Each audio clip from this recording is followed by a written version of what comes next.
It's more geared towards me, so I try not to, because boot camp was not really geared towards me. Okay. So that's Calster doing the opening of the video. It's more geared Hell yeah. towards me. It's gonna be the title of the Heck video. yeah, brother. So I just had them do kind of a, actually I can back this up and it should show it. Okay, so like this was their description of what they thought 1, 2, and 3 man are. And I mentioned that there's the biggest disparity between the third man, in terms of like people's understanding of this role, especially when it comes to teams. And it's very important for teams to be on the same page with all of these roles when it comes to rotations. So in any kind of coordinated play, you need to have the same or close to the same idea about the different roles in that coordinated play in order for it to work out properly. Because otherwise, that disparity is going to bite you in the ass when it comes to in-game decision making, which is not something that you have a whole hell of a lot of time to think about most of the time. So you guys, like I said, you guys had it pretty on point with the one man. He's kind of the proactive player, is the way I like to put it. He's looking to either play the ball, make the opponent play the ball, by like forcing them to give it away or forcing them into a 50, whether or not they want it, or some other such scenario. He might be doing a solo play or passing it off or what have you. He's probably looking to get it around somebody most of the time. But he's your proactive player. He's always looking to play to some kind of pressure on the ball, whether that means like actually challenging it or not. Your two man is your flex. So this is where there's usually confusion between the 2 and 3 man. Is your 2 man's actually your flex position because he does all of the things in and out of rotation more often than the 3 man. And this is like, so this is going to be very general and it breaks down. And a lot of the time, what it boils down to is you have two 3 man hybrids and one 2 man hybrids that happen very, very often. But we'll get to that later. So your 2 man is your flex role. He's looking to either, in a very black and white sense, receive agency or acknowledge that he doesn't have agency. And that means that he's getting past the ball or the ball's coming close enough to him to that he needs to do something, or it's not and he just leaves. And that's where he kind of swaps to third man or he receives the ball and swaps to one man. So his life's pretty straightforward most of the time. I'm sure you guys have either done this where you like lurk as 2 man a little bit, like kind of stay upfield a little bit longer or stay in a certain space a little bit longer. That's where things get a little bit more gray because you're in that waiting period before you do decide that you're going to take agency, receive agency, or you just acknowledge that you're not getting it. And then your third man is your reactive player. And this is where people get choked up on this is they're reactive because they're not actually actively in the play. More often than not, they're not actively in the play, and they're supposed to be the one with the most open mindset in regards to where they're going next and what they're doing next. Um, and the way that this gets thought about is you have your one man. He's thinking 1 to 2 steps ahead, with a focus on usually at minimum one opponent and one teammate. There are times when you're one man where you need to focus on 2 opponents. So your minimum is one opponent and one teammate, and your maximum is typically 2 opponents and one teammate. There are times where your minimum might be just 2 opponents because you don't have a teammate upfield, but that's far more circumstantial. In general, you want to be having this, and you're thinking 2 steps ahead, like what your next touch on the ball is, and what you're doing after that in order to accomplish whatever you want to accomplish on the field as one man. Whether that be like moving it past people to take them out of the play, getting people to expend resources, or getting the ball to a teammate. Similar to the one man, the 2 man's typically only thinking 1 to 2 steps ahead, which is usually um, where they're moving to next because of the play, and um, what they're going to do if they receive the ball, and what they're going to do if they don't receive the ball. And that's usually like their second step. Similar to the one man, they might be focusing on the 2 opponents, one teammate as their maximum. They should typically be focusing on at least one opponent and one teammate. Obviously, they should always have that one teammate be the one man because they need to like actively pay attention to what he's doing with the ball. There are times where the 2 man pays attention to one opponent and two teammates. And this has a lot more to do with power play situations, which is where you guys have possession of the ball and numbers advantage. So your one man has either already balled somebody or is actively balling two people. And so you don't actually need to pay attention as much to the second opponent who could be following up the ball, because the two man in the ideal case where he's paying attention to two opponents and one teammate, he's paying attention to his one man, the person the one man's actively playing against, and the person who's going to follow up on the opposite team, whatever's happening between the one man and the opponent. And the reason being is because they need to determine whether or not they can actually do anything about that if it goes too much in favor of your opponents. So in the situations where your opponents have that ability to follow up, they need to be paying attention to two opponents more often. And in the situations where that's not as often, or that's not a common issue, you're typically paying attention to either the person who's following up the ball, in the case where you're more concerned about that, or you're just paying attention to whether or not that one man's getting that ball past that one opponent to begin with. And your second teammate obviously is your third man. You need to be acknowledging whether or not they're going to be in a better situation to follow up the ball, because power play situations are all about capitalizing. And sometimes to capitalize, the third man is the one who ends up taking agency over the second man. The third man is where things get rough, because you're tending to think, or you should be tending to think 2 to 4 steps ahead, typically.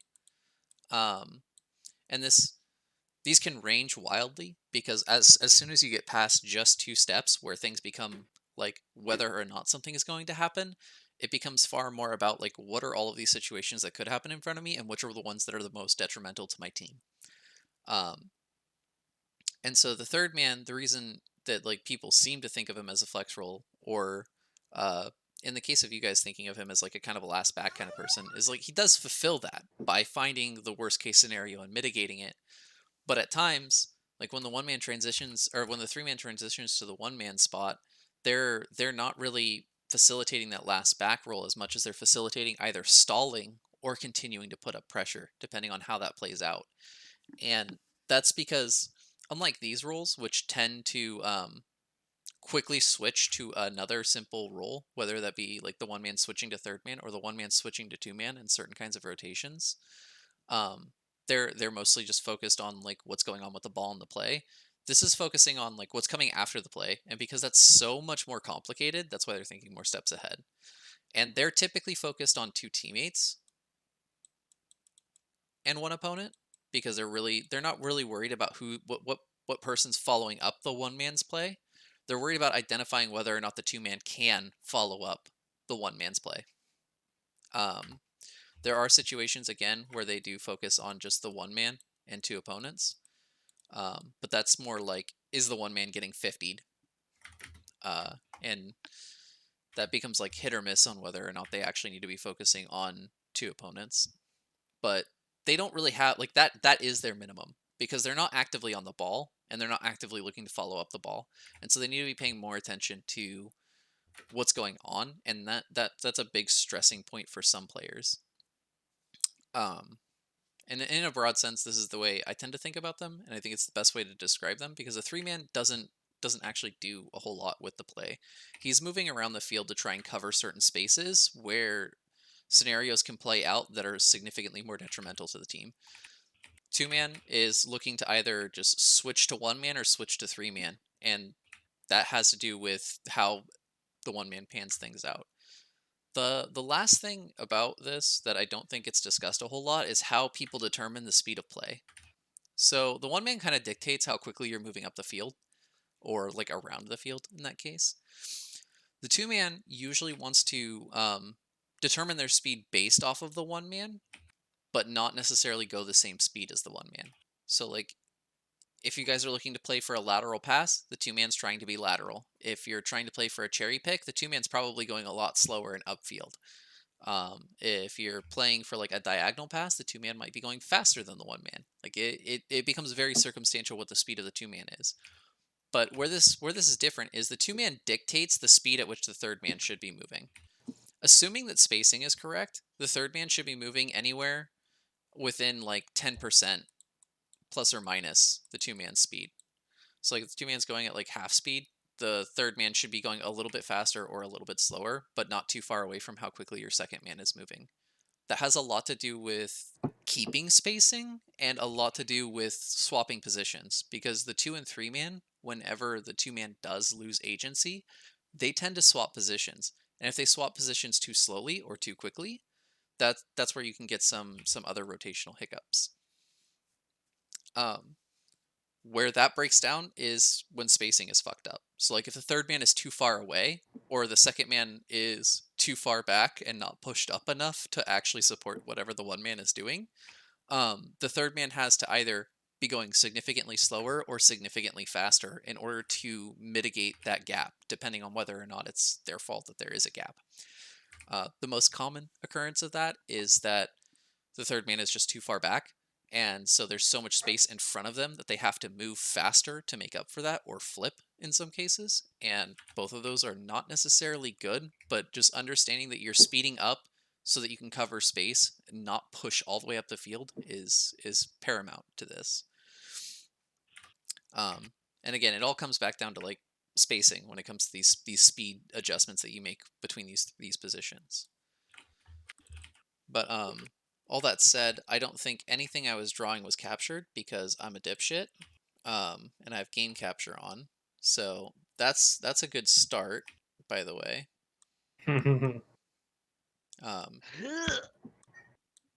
But the dialogue was captured, so just listen to it as you go to sleep. Already done. Just kidding. Why? This wiggles? Do you see this? Oh, What the heck? Yeah, news to me. What happened?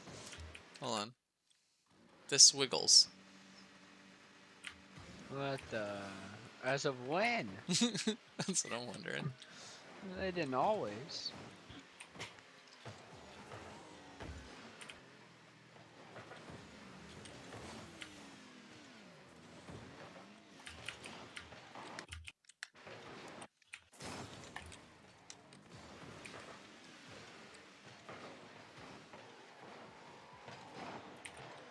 So far, everything looks fine. The only real serious hiccup here is Cheesy challenging this to begin with. Yep. Because, like, as soon as this ball doesn't come to you, you should be seeing that, like, they're going to have someone tap out. And it becomes more a matter of, like, whether or not Calster's going for this or not. And this is where you want to switch to that whole idea of, like, you're now looking at this opponent and your third man. Whether or not you can see him. Like, this is more where, like, comms comes into play. But if you are able to see him, it helps a lot. But, like, there's no reason to, like, just auto-challenge this. If this was happening in midfield where this guy was getting possession, like, right here, it makes sense to pressure him, because it's more threatening if he gets to do what he wants from that part of the field. But because he's all the way up on his side of the field, it, like, basically doesn't matter. You could take a 50 with him up here, and it's significantly less threatening. Taking a 50 in midfield, significantly more threatening, because if they get what they want out of that 50, they're usually shooting shortly after.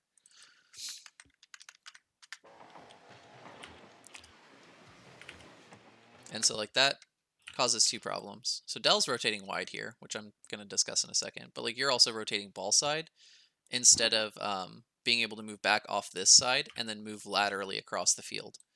So something I'm probably going to end up talking about a lot in this is lateral movements and why they're important. Is they facilitate that whole objective of a third man to play very, very reactive and cover space, but it helps them cover more space than they normally would be able to if they had been, like, just behind the one man. Because, like, if you go back here and turn around and Dell pushes into the 2-man spot, like, rotations are technically fine, but there's a period of time where you guys aren't actually able to support Cal, and there's a period of time where you guys are much more likely to get punished if something goes bad, because you don't have as many objectives covered, and this all stems from that one little challenge, and Dell rotating wide. So the problem with Dell rotating wide is you just shouldn't be going for that boost. Yeah, you shouldn't be going for that boost. No, Like, you're probably low here, and that's reasonable. You can skirt to grab this pad and kind of bump him off of it. I don't really know if that would work out too well for you depending on your boost, but, like, grab these two pads. if you call third man during this, you can actually just come back and grab these pads or go grab this pad and start moving laterally and take that away from Cheesy. And then Cheesy can look to rotate like this instead. And he does a half rotation in this case. So his rotation becomes filling the space that you're not filling while you fill the space that he's filling, because you guys in that little exchange kind of swapped where you are on the field and what makes sense for you guys to move to next. So Cheesy's going from second man. He's trying to be one man. He fails, and he just needs to stay second man by like moving infield and then back into a position where he can receive a pass. And then you're doing what you'd normally be doing in like longer rotations that don't have rotational cuts or half rotations, is going from one man to three man, except you're going on the far side and ignoring the fact that you could have been there for a passing opportunity and just moving back to third man position. And so from that point, that Cheesy challenge, if you think about this as you being third man and you call that out, it might make it easier for him to recognize that he can just cut back up and stay on offense, especially if he has boost. And so you can see there's kind of a pressure lost here. Dell has to extend himself for that.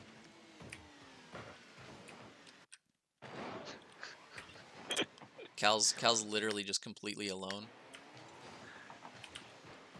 Cheesy's rotating all the way back. That's not good. This isn't good for a lot of reasons, but some of them might be obvious, but don't rotate so far back. The other issue with this, so like there are circumstances where rotating all the way back makes sense and is completely fine, and then you just play really fast in order to fill the gap in the space you create. The times that doesn't make sense is when the ball is moving this way. So you don't know which way the ball is moving before you decide that you're moving back, and that's a problem. Because if the ball's moving onto this side, it's fine to do this. It's not good, but it's not bad. It just isn't something that you should be doing on a regular basis. But because the ball's on the same side of the field as you, if it was moving this opposite way, you still have, like, you can gun for the ball and it's fairly reasonable. The distance you have to cover isn't super large. Now, if the ball moves to the opposite side of the field and you're grabbing the 100 boost in the back corner, you now have to travel this diagonal, and that is significantly larger in terms of the amount of space, and it cuts off a lot of your options. Because if someone's chasing you down this way, like, they're going to go up the wall or they're going to push it infield, and you can going in a straight line easily adjust for those things, or shadow defend, or like let your other teammate come into rotation. When you have to extend for a diagonal, it's much harder for you to adjust infield, and it's a lot easier for you to adjust to the wall. But you lose that infield, and that's the most threatening space. If someone takes it up onto a wall, that auto stalls the play most of the time, so your other teammates can get back into rotation and it's not a big deal. But if someone takes it infield, they're probably passing to an opponent, and now they're just making that so much easier to get around you. And that's why, like, these huge diagonal pushes are really bad. You might find that you're really good at stopping people from punishing you on it, but you still want to just avoid them in general. And watch where the ball is going before you determine where you're going to rotate to next. So like this flip right here that you're doing, don't do that yet. Like, it doesn't matter how much boost you have. Like, cut infield, and then if they hit the ball over here and you want to keep moving back, sure. If you think that's a good thing to do. But like, let that happen before you determine when you're flipping in your rotation.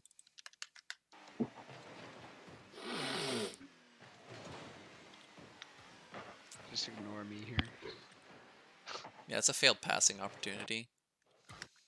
When this doesn't come to you like that, Del, you need to just leave. Because again, like, you're in a 2 position here. You're in a 2 position for, like, primarily one reason.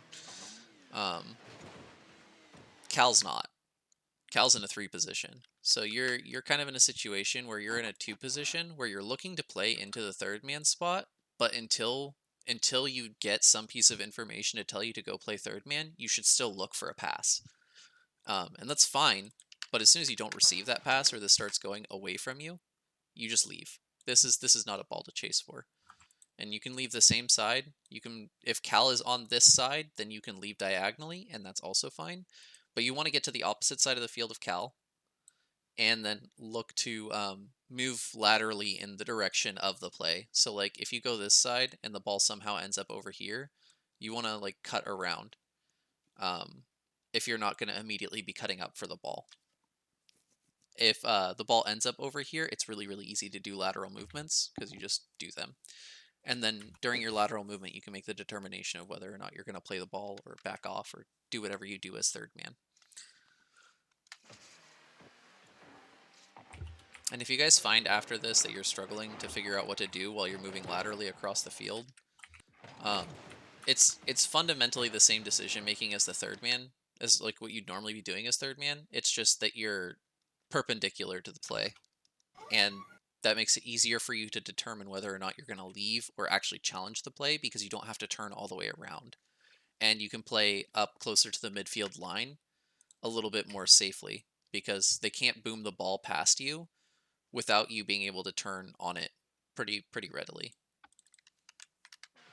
It was something that like one of my teammates got really hung up on for some reason.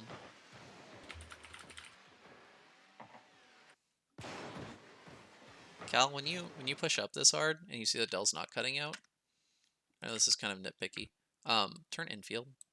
Like try to look to swap the area of the field you're on with him because he keeps pushing over this way. Okay. Kind of gets you hard stuck third man, which is shitty. But all three of you don't end up clumped up in this one corner if you do that. Okay. Because you're not really going to be able to follow up that ball up in the corner until it's kicked out anyway. Like you are right here, but now you're doing an aerial in the opposite direction instead of like moving across and then coming back and challenging the aerial more head on, which is significantly more threatening for a lot of reasons. And I know that you can shoot some pretty hard angled shots. God, I can't talk. That's facts, though. He can. So like that, those kinds of situations where you lose that opportunity to even attempt a shot, and like if you look at when you're hitting this ball, that's like you're more likely to 50 from coming over here, but you're still able to try and like 50 it off of the wall and toward their net, at the very least. If you just beat him still, like this is an open net. They're not saving a powerful shot from you from that distance. What the hell is going on?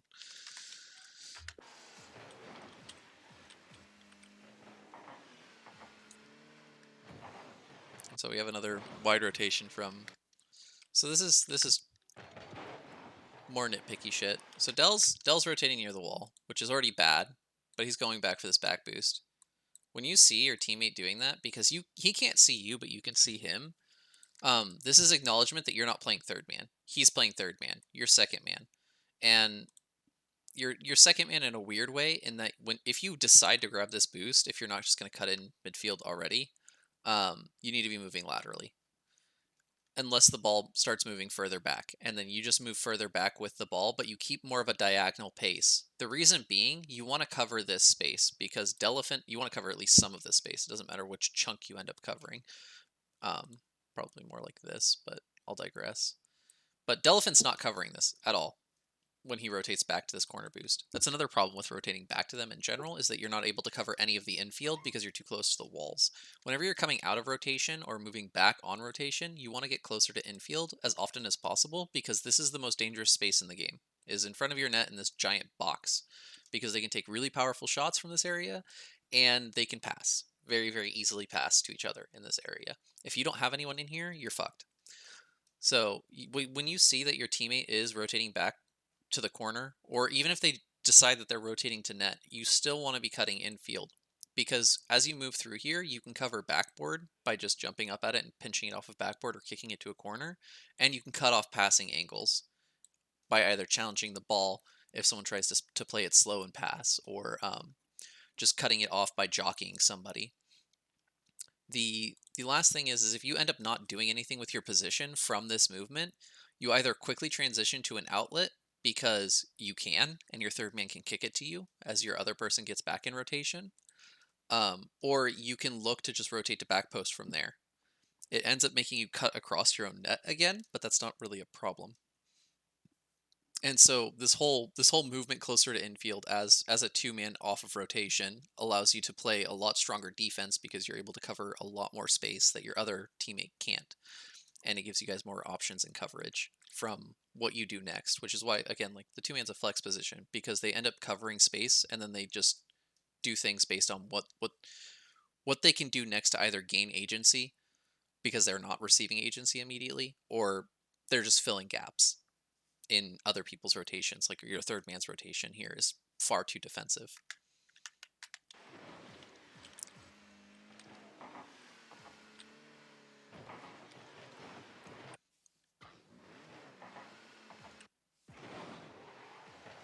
I guess the other benefit here, if you did cut in, is that you could support Cal much faster, because you're not moving all the way. You have no reason to move all the way back yet.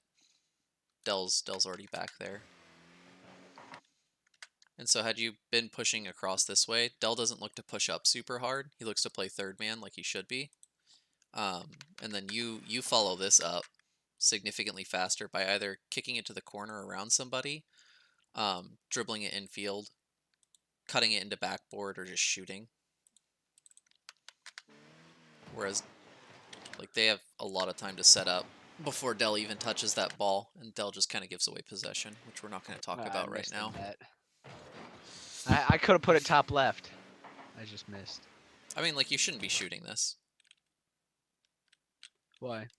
There's two Top left, that's in. There's two defenders on opposite sides of the net. Look at if you play the left dude, he's not going fast enough. The right dude's too far. Or I mean, the left dude's going too fast. I don't think this guy's gonna have any issue blocking a top left shot. shot. I thought he was going towards net, not up wall. I mean, like, either way, he has 98 boost. Yeah. I put bangers on though. You're putting a banger on from outside the box here. That's easy. You put that banger on here. All right, you go in net. Hard. You go in net. You go in net. We'll see. I like to see you make those shots consistently first. Yeah, facts. That's what I'm saying. I just missed. Yeah, but I mean, like, anywho, not gonna talk too much about the possession giveaway because that's not what we're here to discuss. We're here to discuss like team movement and like the gaps, like right here where your guy here is here, and then this is not an ideal situation. But like we're trying to get rid of this kind of stuff first, and then we can worry about your shooting accuracy and your ability to shoot past two defenders at a high level. But yeah.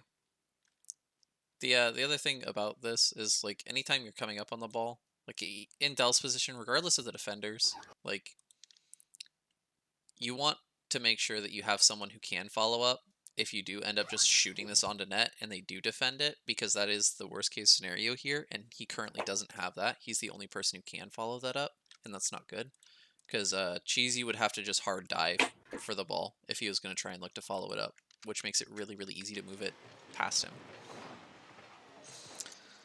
Kind of like that.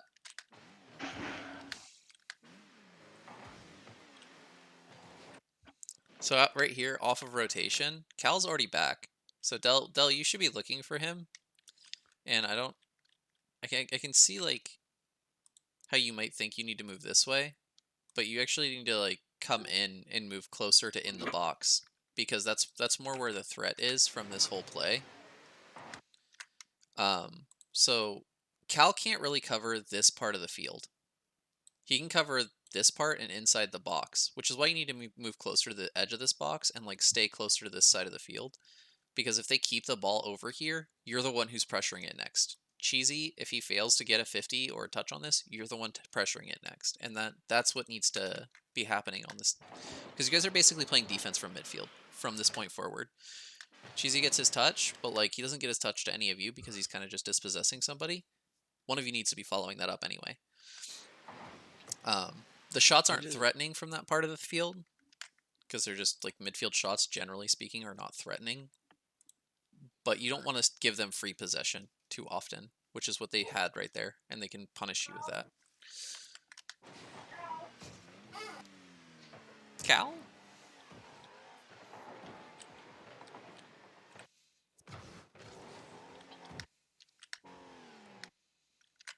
I'll be back in 1 sec. Okay. I'm gonna keep talking. Once you decide to turn this way, don't cut back to this side of the field at all. Don't cut back to the wall at all. When you make this motion, you're telling Cheesy that you're not covering this space over here. That's what that means. And so what you want to do is, even if you are moving a little bit further back, you want to keep moving across because you want to be covering this space. He's going to disregard this because you're moving across the field and you look like you're going to move across the field. And so he's going to come up this side anyway. Whether he's like doing it close to the boost lane or close to the 100 pad doesn't really matter. He's going to be covering this space. Let him have it. Your car language is kind of dictating that. The other thing is when you turn infield and you turn back like that, when you grab this 100 boost, right here you should be turning ball cam off during this movement so that you can see whether or not he's actually here to cover the space that you're leaving. And you'll more often find that whoever the heck your third man is coming up that side anyway. So if you go to like your perspective, you're kind of just watching the ball. And that needs to not happen. You can see him starting to make his way over, but that's super far edge of your screen. So you want to turn ball cam off and actively look for him for half a second so that you can acknowledge that he is in fact doing this. And then you can just safely leave that space and you guys do a kind of a position swap where you go to be second man over here and he goes to be third man over here. Both of you end up playing like 2-3 hybrids, which I discussed earlier, which is where like you're kind of playing second man, but you're leaning more on being reactive because whatever the hell is going on is not really something that you can easily read or follow up. And so both of you end up playing that kind of hybrid role where, depending on the outcome, one of you very clearly becomes third man and the other very clearly becomes second man or just starts following up the ball as first man. But we're not going to go too far into that today. But you basically just cut Cheesy here when you could have had you gone across, you could have had this kind of motion where you're coming into the play instead of having to chase down the play like Cheesy is. And Cheesy would have been able to do essentially the same thing you just did, like without any real significant change in effort. And so the whole idea is that he can't set up for the more difficult outcomes of what you're doing, and you could have. And that's why you want to keep moving across the field and let him concede that or take that position.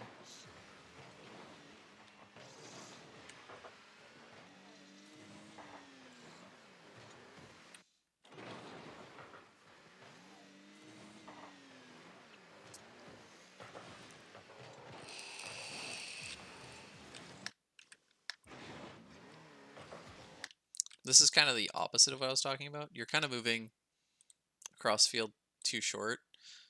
Cheesy's in the corner based on his rotation earlier. I'm not too upset about that with how the play ends up panning out and how him and Calster end up playing off of each other. That's a perfectly normal rotational adjustment to have happen whenever those kinds of things come about.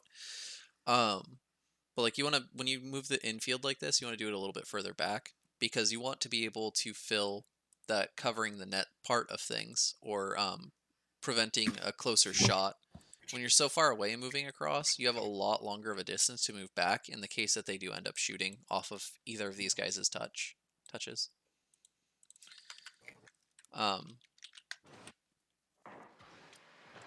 Back on this. Cheesy in general, you don't want to rotate ball side. I'm not too bent about this because the ball is so far ahead of you that you don't really have a big impact on what Delephant's doing. But you more often, off of this first flip you did, as soon as you see that this boost isn't here, you should be cutting infield and grabbing these pads. And then you end up rotating ball side on the boost lane, which lets you, A, cover this area if you decide to do a lateral movement and kind of fill that two-man role we talked about earlier. It also lets you do front post defense in the case that you need to, which is what ends up happening and is what you end up doing is like Delephant kicks this out, they kick it right back to the corner. You immediately just go into the corner and kick it back out. It's the fastest way to get a transition off where Delephant's upfield and you have the ability to potentially pass it to him. But it also gives you the ability to just kind of let your third man continue to move out. Because if we watch Cal here, he just gets stuck in net from your movement because he's... Never mind. He gets stuck in net because he's a dumbass. The hell? But I probably had ball cam on, and I was like trying to go off a muscle memory and fucked it. yeah, typically, like I'm assuming you would have just done this movement anyway, based on like how you were moving. But it's kind of funny that you did this movement but skipping this part because you were just stuck in the air.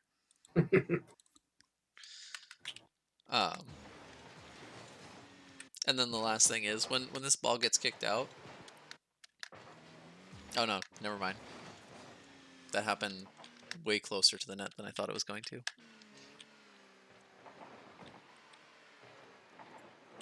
So here's where that that third man, thinking about where you need to be next based on where everyone is and kind of setting yourself up for that.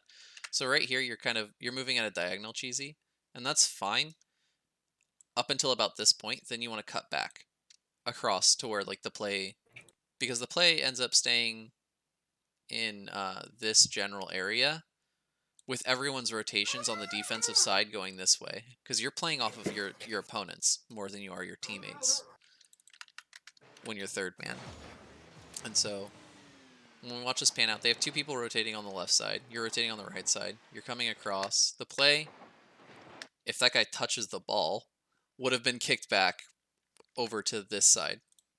And so you want to be moving laterally because that's kind of the expectation. The other thing is when this play develops more,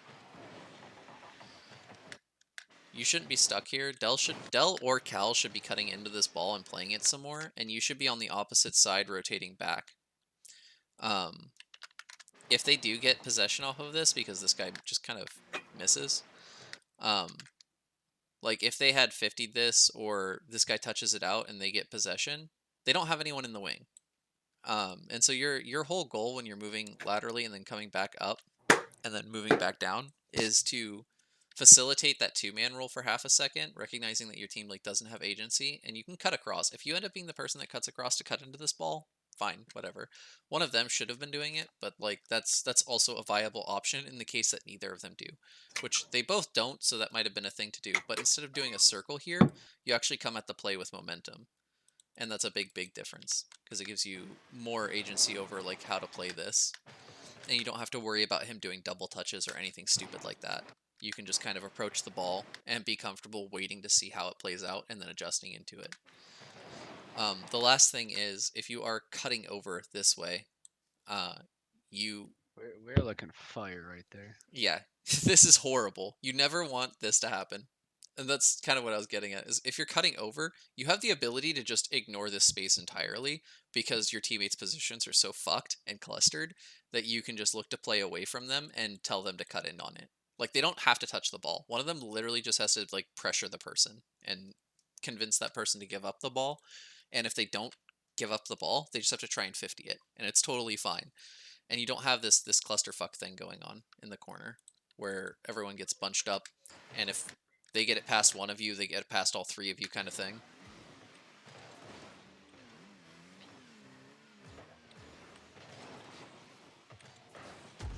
Yeah, this all stems from all of this being awkward for two reasons. It starts with the movement too far over to where two of your teammates are, and then it ends with this turnaround not being effective and both your teammates kind of just backing off in the same direction without anyone covering this space.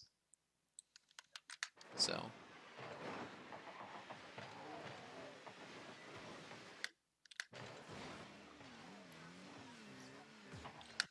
like one of the changes here, Cal, is you just don't challenge the ball. You challenge this direction because you just want to cut off midfield from them. You don't actually want to stop this person from playing the ball. If he shoots on your net, it doesn't matter. He's shooting from midfield and Delaphin's back. If Delaphine doesn't get to this, that's a different problem. He needs to do more training packs. But like you're not concerned about him shooting because he's so far upfield. That's like why this space becomes more important to play, especially once Cheesy gets beat on the ball. And then this all plays out the way it does because, well, Dell's not going far enough into net. Like, he can't really challenge this realistically, so you should just let them push it slowly. So, like, you want to cut into net and move across it, and then look to cut back out in the opposite direction. It concedes this part of the net to some degree, but if they're shooting from this part of the field, and they're shooting at this part of the net, you're going to catch that during this rotation and adjust to it anyway. Whereas, like, if you're doing this and they pass, you now have all of the time to move through this and cut back in before that ball gets to this person. and then you can start adjusting the way you end up defending. It doesn't give you a great chance at defending this because either way you're kind of screwed. Like, this is not easy to defend. The other thing is if he just keeps solo playing it forward until he baits you out of net, you can cut out like this and then you cut in diagonally. That still, for the most part, leaves this part of your area open, but you can still try to cover the pass a little bit more than the net if you think he's hard set on passing, or you can try and cover the net more if you think he's going to shoot after you change the way you're moving and he changes what he's doing. But ultimately you're in a situation where you're fairly screwed unless you completely outplay the opponent, because they set themselves up for success pretty handily there off of your guys' mistakes.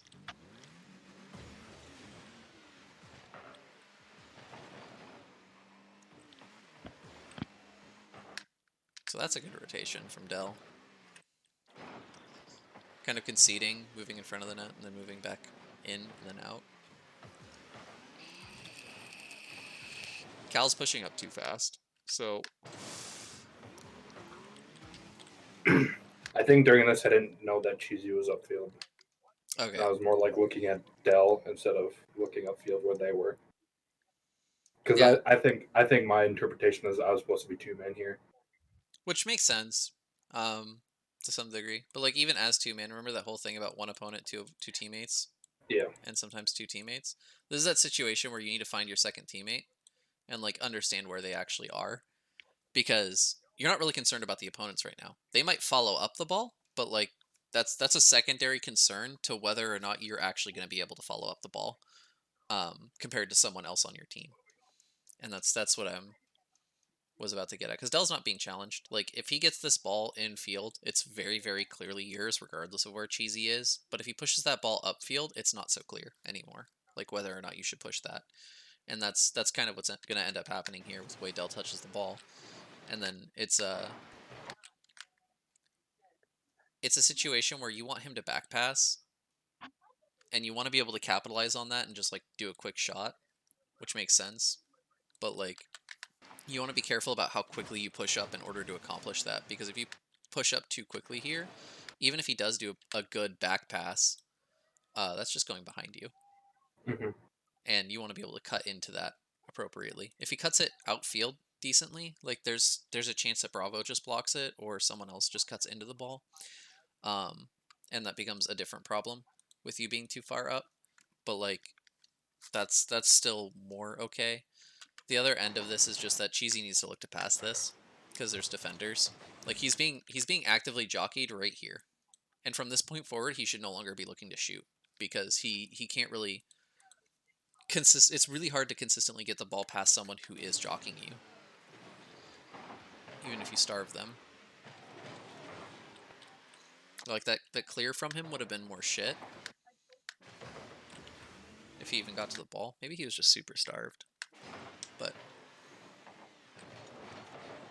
your success rate on keeping possession there is going to be a lot higher than having to, like, everyone scramble across the field and try and play midfield defense real quick.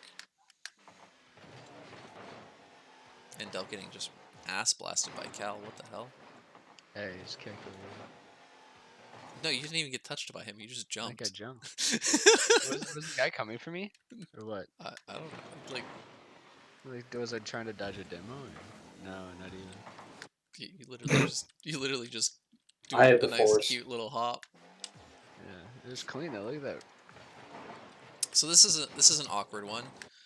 Del, you're 3rd man here, and you're setting yourself up right by being on the opposite side of the field as your 2 teammates who are too close together. But you don't follow up on that correctly. So like, what's going on here? I was thinking I was 2. Yeah, and the outcome here is like kind of a tell to this, but typically whenever you have 2 teammates close together like this, what's going to happen is you guys are going to have single-sided pressure. One person's going to bang the ball against this wall or 50, and it's going to stay on this side of the field, and the other person's just going to follow that up as quickly as fucking possible. There's like very few situations where that's different. The situations where that's different is where it gets kicked out super far in the opposite direction, or straight down the field. And in both of those cases, you your third man is more responsible for picking that up than anything.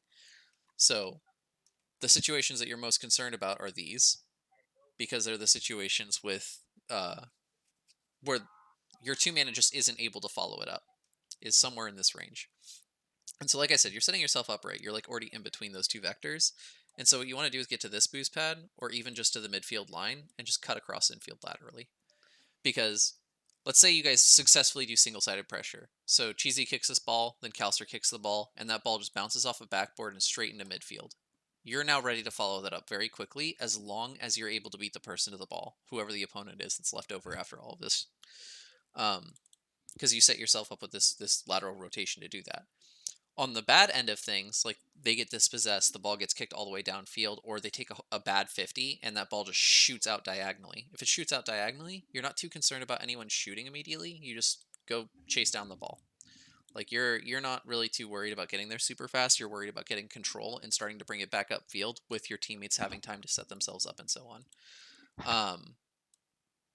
The scenario where it just kicks all the way back, if it's on net, you're able to turn and stop that. In like any point in this rotation, you're able to turn and stop that. If it's not on net, it's very similar to if it went to this corner, where you're just looking to play possession, get the ball, get it under control. In some cases, you might try and boom it all the way back out to your teammates, but a lot of the time, that's not going to be the most reasonable outcome for you. And for that lateral movement, you can actually take, like I said, either of these lines. Either of them are appropriate. Just don't go up to this line. This area right here is really, really aggressive if you laterally move there, and that's usually like our team has clear possession, and I'm moving across the field as third man because I'm looking to siege them. Our team has clear possession in the corners. We're fine. This midfield line is we have typically you want to do this if you guys have clear possession, but you're not sure if the ball's going to get kicked out. And then this one is we have tentative possession, and I need to look to play like more safe. It's up to you guys which ones you end up doing, like at what situations. Just avoid this one unless you guys really clearly have possession on their upper part of the field, like literally in their corners. And so like this is one of those things where like you're third man, you think you're 2-man, and that's just wrong. You need to, even though you're on the opposite side of the field, you need to recognize that like your two teammates are up. If Cal doesn't leave, you're third man. If Cal does leave, yeah, you can be second man and push up, but he has to leave, and he doesn't. Damn it, Cam.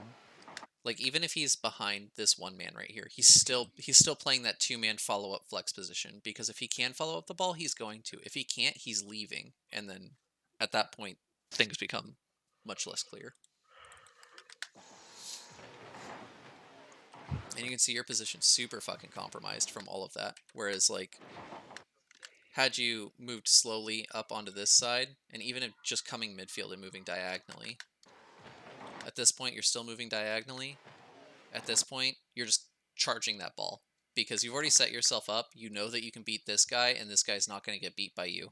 Or, I mean, this guy's not going to beat you either, because of the way he touches the ball, and then you just push that directly past both of them.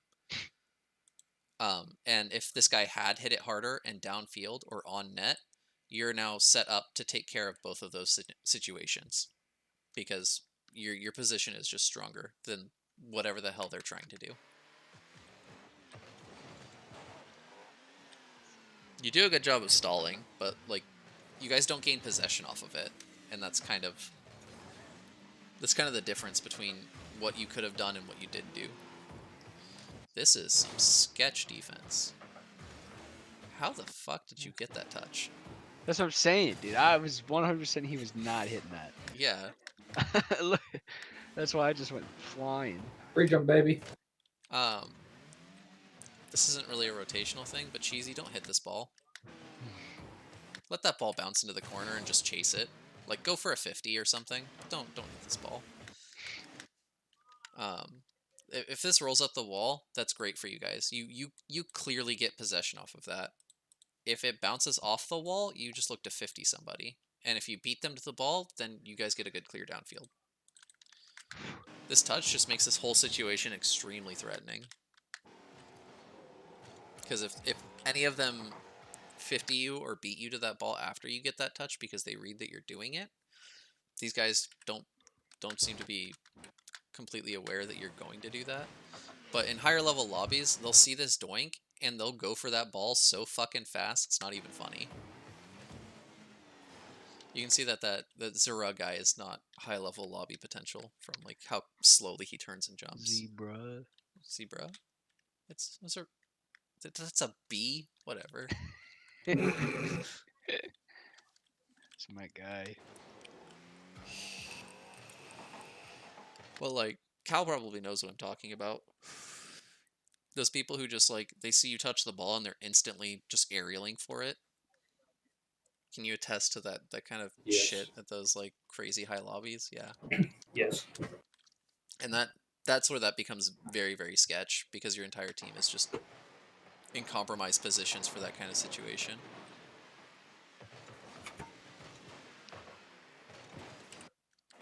This is also, in a similar vein, sketch. So this is more an awareness thing.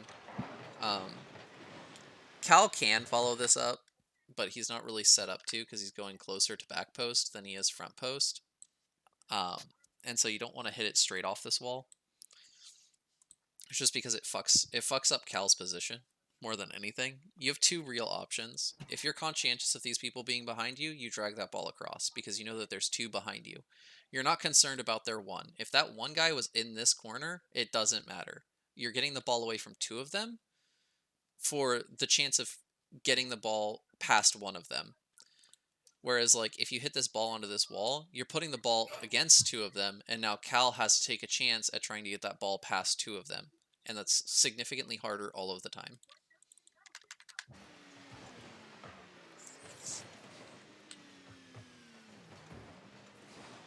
Cheesy here for the cover your ass backboard play. Dude, I like Cheesy's mechanics. Oh dear fucking god, what are you doing? I gave up. I gave up, but then I didn't. Two man. I This need is some not your lift. ball. This way. Yeah, and And like, even if you don't go over to this boost lane because you just like acknowledge that Cal's gonna go there, you drive back down this. no, like I'm gonna be honest, I'm surprised that's the first time we've seen this happen. Like, you can even This lateral replay. move and look to I'm- single side pressure with Cheesy. Like, I don't care what you do after this if you No, think I'm it's a- appropriate, but just don't go for the ball. I did this a few times in the very beginning. Do you see where how, like, I would just cut off Cheesy. dude, Cheesy looks like he's No. about to cry from this. No, that's what I'm saying. I'm surprised this is the first one. If you would have watched the replay like 2 weeks ago, there'd been like 3 of them in each game. Hold on, okay, so thankfully Cheesy has a ton of boost here, because if he had, like, anything closer to 50, you would have actually just been fucking him. Yeah. Because, like, when you do this, you see how he just expended, like, I don't know, 16 boost? 16 boost, yeah. So he'd be at, like, 34 right now. He might be at 46. But then his follow-up to this play, like, he just used a bunch more. He's adjusting, he used a bunch more. Like, he's used, including getting pads, an additional 54 boost. Like, he's not even to the ball yet. If he had anything less than 50 boost, or like even at 50 boost, this is just absolutely horrendous. He would have lost all of his agency and adjustability from you cutting him there. Not regarding the fact that it actually messes up your guys' positions and speed and spacing. Yeah. Like, just his boost alone becomes so messed up from that, which will affect future position spacing and recoveries. And then, like, you can see once Cal gets beat here, which he also should not be challenging this. So like Cal moves laterally for a minute here, which is good. Like, you'll see that he moves not completely laterally. I guess he's at like a slight diagonal because he's kind of that aggressive boy. But like, this is fine. He even turns up, and that's fine because he thinks he can follow this up. You shouldn't be following this up as soon as you see that it's not clearly your possession, because Dell is here. And Dell is here when you have the decision on whether or not you're going to follow that up, and you just don't want to. If you get beat, well, I guess you guys don't get scored off of it somehow, but like, this should be a goal pretty much 100% of the time. Oh, this guy just misses. Oh, okay. It's mind control. We're good. Yeah, I told him to miss. definitely. What is that, Bismo? Yeah, Bismo's your guys' friend. But no, that should have been a goal. And it should have been a goal in part because Dell's whack-ass rotations where he cut Cheesy off and then Yeah, I don't completely know what ruined happened. everyone's positioning. And then secondarily by Cal challenging after that happened. Cal may not have been aware that that cut actually did happen, but he should have been aware that he shouldn't have challenged that ball because it just compromises everyone else on the field. So this is an interesting thing. So when this situation happens, if there's only one person rotating back, it makes sense for both you guys to push up the sides and then come in field and look to pressure all sides of the net, basically. Like, it almost doesn't matter what Cal does with this ball or what the defenders do with this ball. You guys are going to continue to maintain possession and put pressure on their net just because you guys have a numbers advantage. When they have two people rotating back and one of them is actively on you guys and the other one is further ahead, like this is a situation where you don't want to do that. One of you needs to actively decide that they're going to be third man based on where they think the play is going to go. So like Cal cuts this in and he keeps it on this side. So Cheesy, once you hit this boost pad is your like final decision spot essentially of like whether or not you're going to play upfield from this movement. You should be able to reliably see Delephant and Cal even in ball cam, and that'll be your hard indicator that you need to just back off. Yeah, you can see Del across the field. As soon as you see him and you get like before you get to that boost pad, hopefully you'll have made the decision or acknowledge that this ball is not coming to this side of the field readily. You just turn back. You get onto this boost line and move laterally, or you move. The other option is that you move diagonally and you cut across on whichever side the ball ends up on, because you're going to be playing that third man thing. And another way to set yourself up for lateral movements is to get to these middle boost pads. There's not really anywhere else, but you can use like in between areas for the same thing. But you just cut towards the midfield line, and then whichever way the ball plays, that's the way you move laterally, and then you make your decisions from there. And that'll set you guys up more comfortably. Dell probably isn't beating this guy to the ball, but this guy doesn't really have a whole lot of options in where he's clearing it either. He's either clearing it sideways or clearing it out mid, and like maybe straight down. But if you had moved back into this midfield area and you see this happening, you play across. Dell also plays across. Too many arrows. You guys are basically set up to cover most of his options. You might have to move further back in the case that he like straight booms it downfield, but you'll have Dell as a clear passing option. And then in all the other cases, you get to move up and be Dell's passing option, unless for some reason he ends up being too far ahead of the ball. But you guys can just let him have this touch because it's on his goal line. He has to get this ball out. If he controls it, Dell just challenges him immediately. You look to follow it up. Cal's back in rotation. You guys continue to siege them. But you're just trying to get them to use as much resources as possible without letting them have the opportunity to get very many resources. And you can do that same thing by just changing the way you're moving around the pitch and letting them have certain touches and not letting them have other touches. So like this happens, if Dell hadn't been so greedy for boost, he could have been pushed up here and just got this ball right around that person, whether he does that or taps it out mid or just like pops it up the wall. And then you get ready to follow that up while Cal looks to rotate out. Instead, they just have possession and midfield. And I don't really know why they do other than Dell not really challenging this ball. Yeah, I don't... What is your boost situation? Do you really have no boost while pushing up over here? Yeah, he got that boost. You have none. Don't move across the field like that. Just move on this diagonal. Get these boost pads. It lets you be able to pivot to turn up or move across and still get boost pads and stay relevant as third man. When you start going for this boost pad, you no longer have any relevance to the play at all. You just conceded all of your agency for 100 boost. And you can see where that goes. They now have this entire space, and you have to challenge their space instead of them bringing the ball into your space. Because Cal's not gonna be cutting infield. Even if he did cut infield over here, it's almost irrelevant. I got a boost. Okay. That's all right.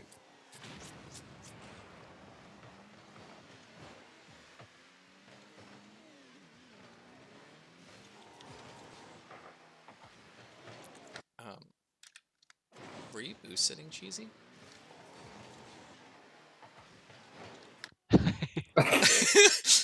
No, maybe. Wait, were you actually? Do you not know? It looks a lot like boost sitting. It looks He is increasingly totally like boost boost sitting. sitting. He is totally boost sitting. He just hit the wrong button. Is all. He just accidentally Several backed up. times. Yeah. A few How soon do you have to go, times. Del? I'd like to go soon. Yeah, generally gives me an hour of his time these days. Can you give me like a time limit? Well, my girlfriend's just waiting for me to be done. Okay, And so I just told her it would be an hour. and it's been about an hour. Yeah. Okay.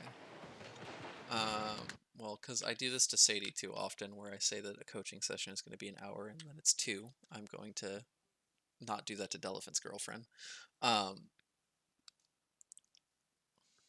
From what I've seen so far, I'm like, it hasn't been so bad. You guys have only conceded 1 goal, although you probably should have conceded more like 2 or 3, just from the play. What's happening is Cheesy's rotating too wide.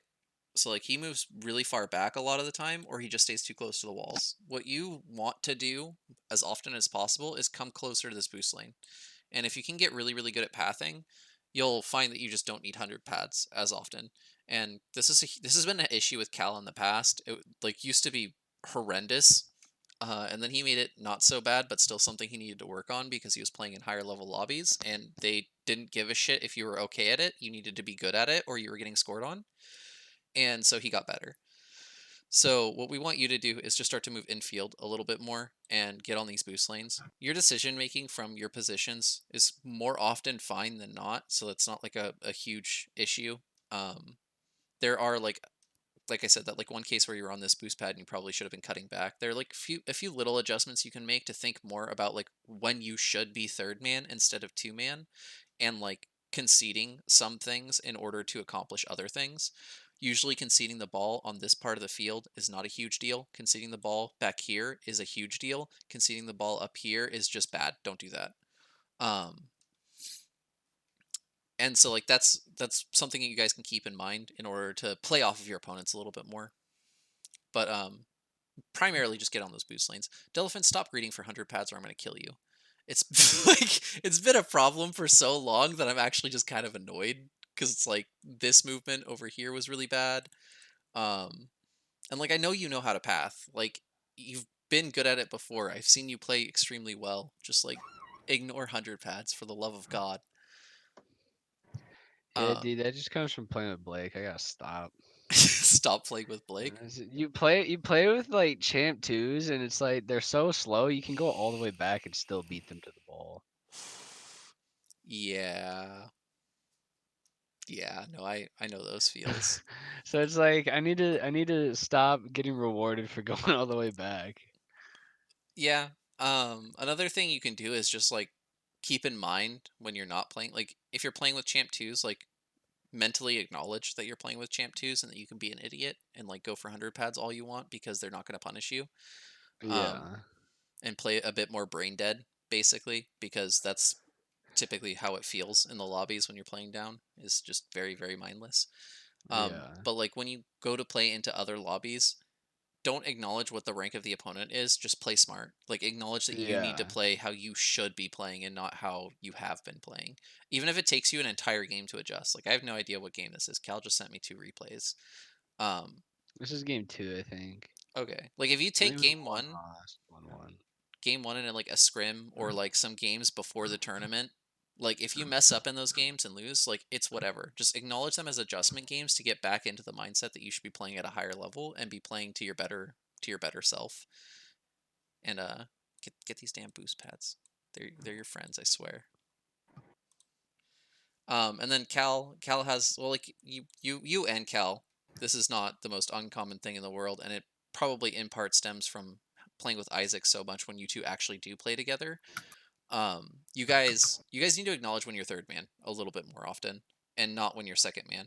If you think you're second man but you're too far away from the play, just pretend like you're like a second third hybrid. Like, if you don't clearly get the ball, play like your third man. If you clearly get the ball, continue to play like your second man and transition to that one man spot and do what you do, because you guys are good at that. Like, I'm not gonna beat you up too much on that, but acknowledge that you should at least be thinking about either transitioning to being third man or just being third man a little bit more often, because it's Cal a lot a bit more often because that's his biggest issue with you guys specifically, but Dell a little bit more often because you have that other 100 boost thing to focus on.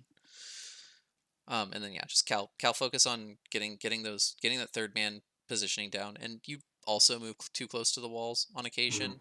And I think that might be a similar thing to Dell's playing with Champ 2s, in that like Yeah. you typically move around the field faster than most of the people in the lobby because you got really comfortable playing with people like Dribs and Jupiter. And they just zip around. It's horrifying. But get infield a little bit more. When you see that like Dell or Cheesy aren't covering this specifically, like this area right here, and you have the opportunity to cut into that, cut into it. Just do it. It doesn't matter if you do nothing. If you're just grabbing pads and then moving back, like that's totally fine. But like acknowledge that you need to cover this space, because you're playing against people who play with each other often enough in the tournaments that you guys are about to do that they're going to look to pass, and if they don't, it's really surprising. And so you want to acknowledge that you need to play like people are going to threaten you with really good passing plays as often as possible by cutting into their lanes, because like if someone's here, that passing lane is like these two lines. And so if you're cutting into that, you're just hard cutting off that opportunity a lot of the time. But that's most of what I have. On defense, I would say try to calm a little bit better. There was some really scuffed stuff on defense where you guys were like double committing, or one person was getting really horribly mispositioned by another person getting a touch that no one thought was going to happen. And I get that defense is very do or die because you get scored on a lot of the time when touches don't happen. But try to acknowledge them a little bit better, or at least have one person be more ready to follow up the ball than normal. So like in the case that Cal got that one touch, Cheesy was super ready to follow up that ball. He did good stuff with it, even though like I gave him crap for it. He did really good stuff for it. He did really good stuff with it. And that's the kind of stuff you want to look out for as often as possible when those kinds of touches come out, is like making sure they get to a teammate and not to an opponent, or making sure a teammate is one of the other teammates is looking to follow up those kinds of awkward touches if they do come out.